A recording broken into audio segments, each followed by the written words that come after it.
유다와 스불론과 이사갈에게 하나님이 축복하신 말씀을 함께 보았는데요. 우선 야곱이 죽기까지 하나님의 일꾼으로 쓰임 받고 있는 부분을 우리가 먼저 생각할 필요가 있습니다. 그러니까요, 여러분, 우리 죽는 날까지 하나님의 일꾼으로 쓰임 받아야 된다 하는 얘기예요. 그러니까 여러분 여전히 해야 할 일이 있으신 겁니다. 나 왜 이렇게 하나님이 지금까지 살게 하셨는지 모르겠다고, 좀 그만 살았으면 좋겠는데, 그러시는 분들이 종종 있어요. 하나님이 저와 여러분을 이 세상에 살도록 남겨두신 이유는 우리에게 아직도 감당해야 할 사명이 있기 때문입니다. 야곱은 마지막 이 순간까지 하나님의 일꾼으로 쓰임받으며 이렇게 일하고 있는 거예요. 그리고 이 마지막 사명이 다 하니까 이제 하나님이 불러주시게 되거든요. 이 축복의 기도가 다 끝나고 나서 29절부터 야곱이 자기 앞에 모여있는 온 자녀들 앞에 자기 죽음에 대한 이야기를 또다시 한번 하고요. 죽으면 이제 자기를 어디에 묻어달라, 그런 얘기 마지막으로 하고 이제 실제로 죽음을 당하거든요. 그러니까 지금 야곱은 바로 죽는 그 순간까지 자기에게 맡겨진 일 잘 감당했어요. 여러분, 하나님이 저와 여러분의 생명을 거두는 그 순간까지 우리 이렇게 멋지게 사명을 잘 감당할 수 있기를 축원합니다. 자, 그러면 유다에게 주신 이 축복의 내용, 첫째는 내 형제의 찬송이 될지라 그랬어요. 유다라는 이름 자체가 찬송이라는 의미를 담고 있습니다. 그런데 이 유다라고 하는 이 사람, 이제 형제들이 많지 않습니까? 이 형제들의 찬송이 되라고 이렇게 기도해 주고 있어요. 그러니까 모든 형제의 자랑거리, 모든 형제가 너무너무 기뻐하는, 감사하는 그런 인물이 되라는 거죠. 여러분, 이런 축복을 받게 된 것은 분명히 한순간 죄를 지었던 그런 것이 있지만, 이제 온 가족이 이제 기근에 위기에 처했을 때 그 가족들 전체를 대표하고 또 그들을 이끌고 가는 리더십, 또 가족들의 그 안전, 생명 이런 걸 책임지려고 하는 그 철저한 책임의식, 여기에 자기의 생명도 걸고 자기의 자식들까지 걸고 앞장서는 이런 모습들, 참 누가 봐도 형제의 찬송이 될 만한 이런 삶을 살았거든요. 그러니까 후에도 계속해서 이 형제의 찬송을 얻을 만한 그런 삶을, 그런 인간이 되라고 이렇게 얘기해 주는 거지요. 특별히 내 손이 내 원수의 목을 잡을 것이고 내 아버지의 아들들이 내 앞에 절하리로다 그랬습니다. 원수의 목을 잡는다는 얘기는 원수들을 다 이기고 승리자가 되는 그런 큰 권세, 그리고 형제들이 다 그 앞에 절을 하는 이런 삶을 살게 될 것이다. 여러분, 형제들이 절하는 것은 지금까지는 요셉이 누린 삶이에요. 그죠? 지금까지는 요셉이 누렸던 축복인데 앞으로 이제 이 유다에게 형제들이 또 절하는 이런 상황들이 되어질 것이라는 얘기죠. 그만큼 유다를 하나님이 높여주시고 있는데, 그렇게 되어지는 이유는 유다가 사자 새끼, 또 암사자, 뭐 이런 이야기, 수사자 이런 이야기를 하잖아요. 이 사자라고 하는 이 의미는 굉장히 큰 힘과 용기, 담대함 이런 것을 말하는 거예요. 특별히 짐승 중에서는 최고의 왕이 사자라고 이렇게 말하잖아요. 그래서 이제 유다가 이런 큰 힘을 가지고 큰 권세를 떨치게 될 것을 말하게 되죠. 결국 그래서 10절에 보면 규가 유다를 떠나지 아니하며 통치자의 지팡이가 그 발 사이에서 떠나지 않을 것이다. 예전 성경에서는 이 규라는 말을 홀이라는 말로 번역을 했었는데 규라는 말이 더 정확한 표현이다 그렇게 얘기를 합니다. 지금은 이게 잘 안 쓰는 말이에요. 그죠? 뭐 지금 대통령이 어디 다닐 때 손에 뭐 이렇게 들고 다니는 게 없잖아요. 근데 예전에 왕들은 이런 거를 들고 다녔는데 그게 바로 왕을 상징하는 하나의 큰 상징물이었는데 지금도 이게 사용되어지는 것이 군대에서는 이게 사용됩니다. 별을 단 장군들 아니면 한 부대 전체를 통솔하는 대대장이나 연대장 이런 사람들은 손에 이제 쥐봉을 하나 들게 만들어 주거든요. 근데 그걸 가리켜서 이제 규라고 이렇게 얘기한다는 겁니다. 그러니까 이거는 규가 그 손에서 유다에게서 떠나지 않는다. 통치자의 지팡이가 여기 항상 있다. 통치자의 지팡이가 바로 이제 규라는 이야기죠. 이것은 유다가 왕이 될 것이다. 그 지파에서 왕이 날 것을 말하는데 이 유다 지파의 최초의 왕이 누구였습니까? 다윗이지요. 그런데 그 통치자의 권세를 언제까지 갖느냐? 실로가 오시기까지 이를 거다. 백성들이 그에게 모든 백성이 복종하게 될 거다 그랬는데요. 다윗 시대에 이제 다윗이 왕이 된 후에 하나님은 다윗에게 주신 축복이 뭐였습니까?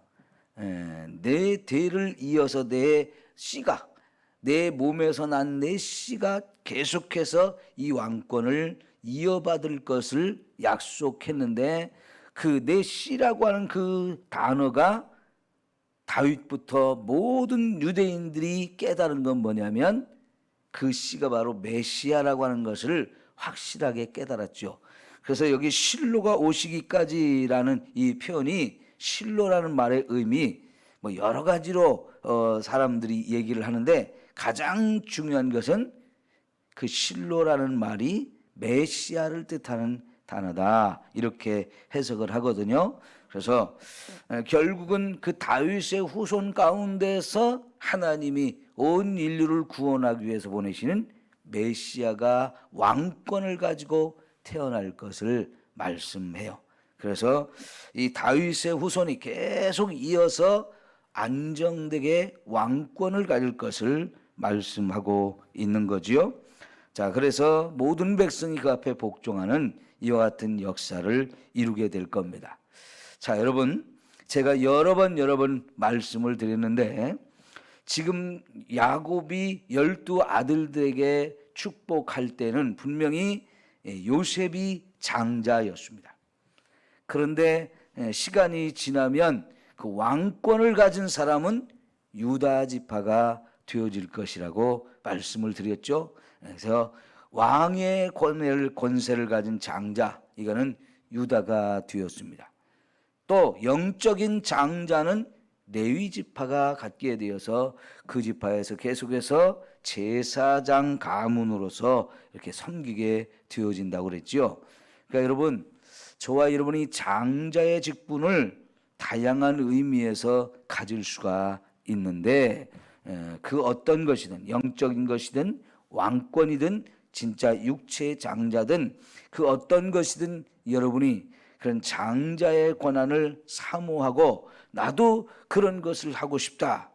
그러면 하나님 앞에 기도하면서 진짜 여러분이 그런 은혜를 받아서 여러분 가문에서 여러분이 꼭 그런 사명을 감당하게 되기를 축원합니다.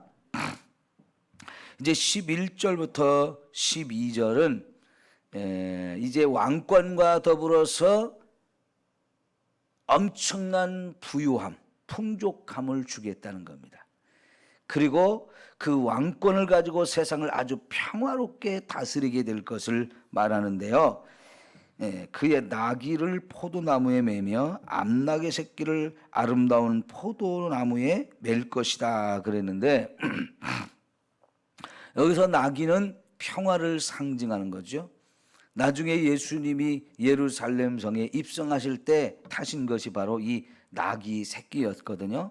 여기서부터 하나님께서는 이제 다윗을 통해서 세상에 평화가 이루어질 것을 약속하고 있어요. 다윗 시대 이스라엘 백성이 얼마나 최고의 평화를 누렸습니까? 특별히 다윗이 위대한 것은 그 주변에 있는 적들을 다 쳐서 나라를 빼앗거나 아니면 복종시켜 가지고 공물을 받거나 하면서 이렇게 다윗의 나라를 강성대국으로 만들어서 진정한 평화를 누리게 된 거거든요. 그 전까지는 어땠습니까? 주변에 있는 적들한테 너무나 많이 시달렸잖아요. 그 평화를 누리지는 못했어요. 여러분 지금 우리가 평화를 누리는 것 같지만은 남과 북이 이렇게 갈라져 있다 보니까 이 북쪽의 공격에 대한 두려움이 항상 있어요. 그죠? 지금 북쪽이 특별히 핵무기를 만들어 가지고 전 세계의 평화를 위협하는 이런 상황이 되니까 미국까지도 북한의 이 핵 문제를 해결하기 위해서 늘 관심을 갖고 있지 않습니까? 이 남과 북이 통일이 되면 그런 문제가 완전히 해결되어서 진짜 저와 여러분이 평화를 누리게 될 텐데 아직은 반쪽짜리 평화를 누리고 있죠. 그죠? 그런데 다윗 시대는 진정한 평화가 이루어졌어요. 근데 그 평화는 사실은 예수님이 오셔서 메시아로서 우리를 구원하실 때 우리에게 이런 진정한 평화가 이루어지는 거예요. 그러니까 예수님이 부활하시고 나서 제자들을 찾아와서 하신 첫 말씀이 뭐예요? 너희에게 평강이 있을지어다. 이 평화를 주러 오신 분이 예수님인 거죠. 그 예수님을 믿는 사람들 또한 세상에서 평화를 만들어가는 사람이다 라고 말씀하시면서 예수님이 있는 곳에는 평화가 이루어져요. 그 다음에 여기 뭐 포도나무, 포도즙, 우유 이런 이야기는 다 뭐냐면 이스라엘의 대표적인 이 농산물이에요. 그것은 그만큼 이 유다 지파가 하나님으로부터 물질적인 풍성한 축복을 누리게 해주겠다는 의미거든요. 여러분 우리가 이 땅에 사는데 물질의 축복이 얼마나 필요합니까? 그죠? 이왕이면 이 물질의 축복을 저와 여러분 모두에게 주시기를 소망합니다. 제가 이렇게 선포하지만 우리가 이런 복을 받으려면 뭐를 해야 된다고요? 축복의 원칙을 쭉 설명드렸죠. 심은 대로 거둔다 하는 걸 잊지 마시고 열심히 심어야 거둘 게 있어요. 심지도 않고 거두려고 하면 그거는 하나님을 속이는 것이 되어진다 그랬어요. 우리가 심고 거두어대 정말 풍성하게 거둘 수 있는 저와 여러분 모두가 될 수 있기를 축원합니다. 자, 스불론은 해변에 거주할 것이다 그랬는데 진짜로 나중에 스불론이 받은 땅은 완전한 해변은 아니지만 해변하고 가까운 곳에서 살게 됩니다. 특별히 이들은 해변의 유익을 얻게 되는데 그게 뭐냐면 시돈하고 아주 가깝게 지냈어요. 시돈이 어떤 곳입니까?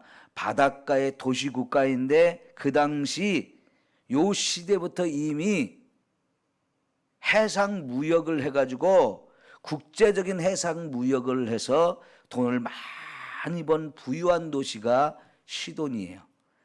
이게 가나안 땅 바로 위쪽에 있는 이방인입니다마는 유대인하고 항상 가까이 있기 때문에 아주 좋은 관계를 맺고 살았어요. 놀랍지 않아요? 이 사람들이 지금 이 야곱 시대 이미 해상 국제 무역을 하고 있다는 얘기예요. 그러니까 큰 배들을 가지고 주로 가장 많이 취급하는 게 애굽의 곡물이었어요. 이 애굽의 곡물을 싣고 세계를 다니면서 막 무역을 많이 해가지고 언제나 돈이 많았던 그런 도시인데요. 근데 참 또 하나 이상한 것은요, 그렇게 돈을 많이 벌었는데 이 나라는 군사력은 강하게 하지를 않았다는 거예요. 만약 이 부자 나라가 군사력에도 욕심을 부렸다면 도시 국가로 끝나지 않고요, 계속해서 주변에 있는 나라들을 자꾸 정복해가지고 아주 큰 나라가 됐을 텐데, 이 나라는 해상 무역을 해서 돈을 많이 버는 탁월한 능력은 가졌는데요, 그냥 그 바닷가에 있는 도시 국가 하나로 계속 존재만을 했어요. 그러다 보니까 나중에 이 국방력이 없어서 큰 나라들이 일어나면 한순간에 점령을 당해서 어려움을 겪기도 많이 했거든요. 그런데도 이 나라는 무역하는 데만 관심을 가졌지 군사력을 키워가지고 나라를 크게 만드는 데는 별로 관심이 없었어요. 그러니까 그런 거 보면 참 다 사람들이 사는 모습이 다 다른 거지요. 그죠?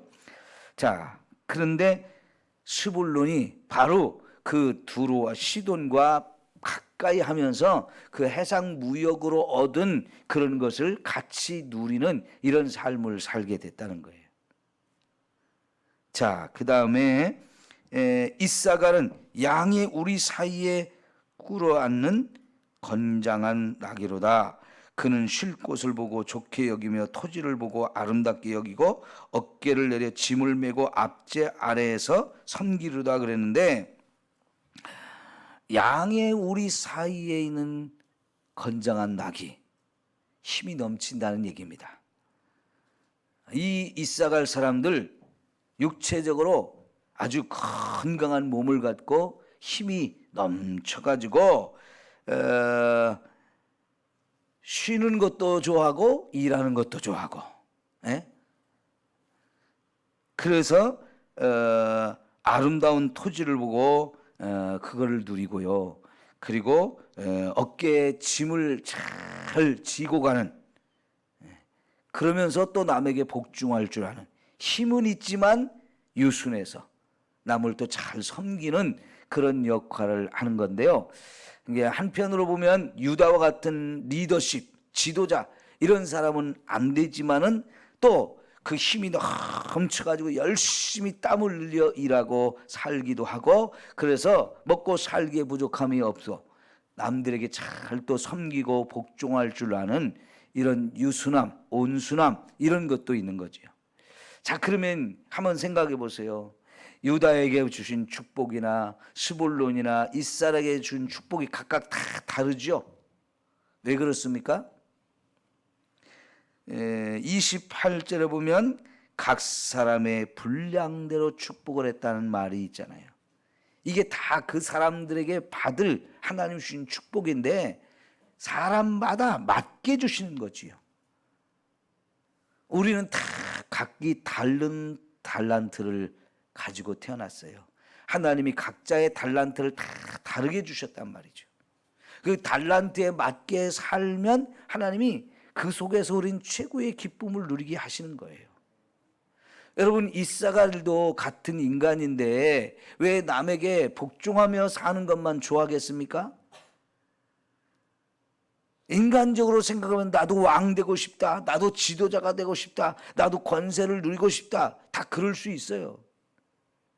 그런데 여러분, 그것도 다 성격이 다르거든요. 그렇죠? 좋아하는 게 다 달라요.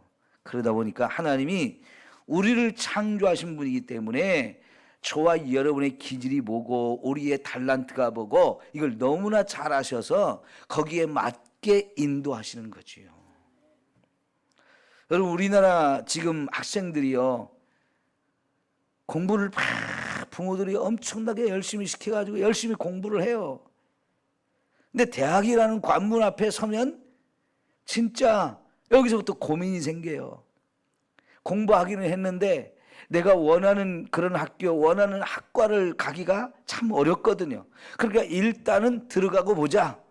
그래서 자기 적성에 맞지 않는 과를 선택해서 학교 이 이름 레벨을 생각하면서 딱 들어가거든요. 근데 막상 들어가 놓고는 이제 고민인 거예요. 공부해 보니까 안 맞아요, 적성에.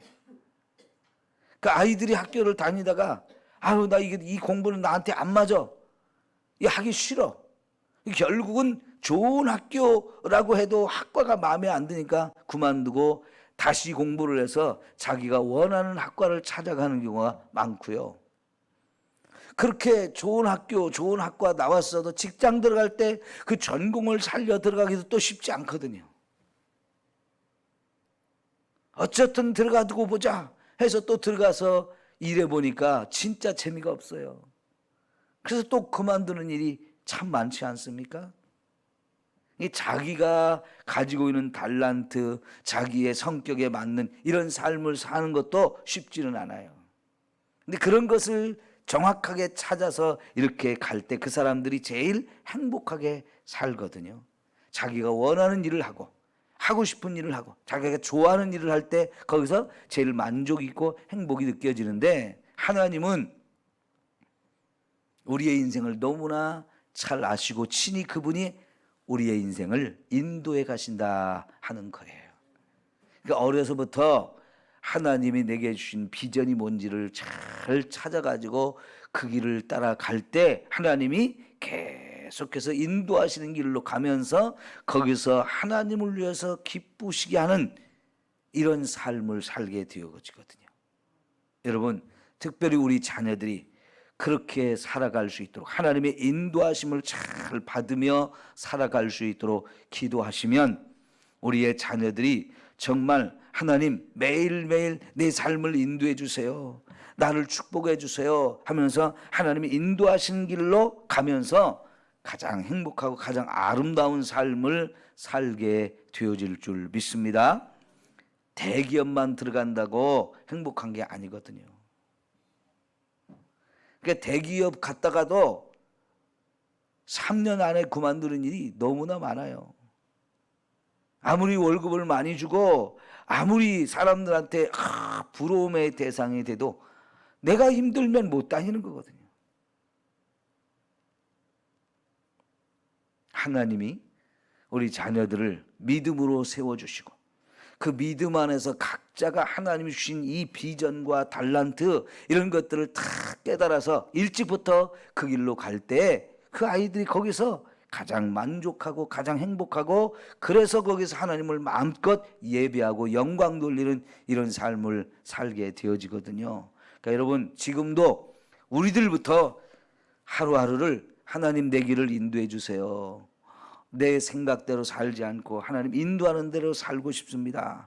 그러면서 인도를 받아 살 때 우리의 삶도 하루하루가 기쁨이 있고 감사가 있어요. 네. 그런 삶을 내가 살면서 자녀들에게도 그걸 가르치고 강조할 때 우리 자녀들이 그런 축복의 길을 찾아가게 되어질 줄 믿습니다. 기도합니다.